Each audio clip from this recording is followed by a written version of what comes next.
guys, good afternoon. So ito, meron tayong in-install ngayon dito na carrier. Ayan po yung ating in-install kung makikita nyo. So in-install natin yan. So ayan na yung ano niya, umaandar na siya.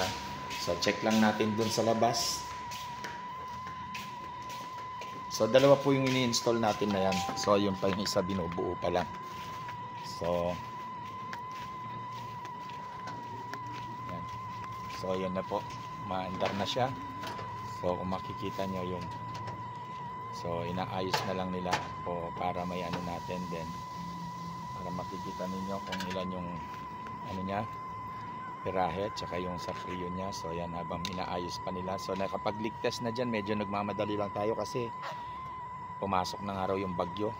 Nandito tayo sa Tarlac ngayon, sa Paniki. So inaan natin dahil maliit lang yung ating service, baka mabutan tayo ng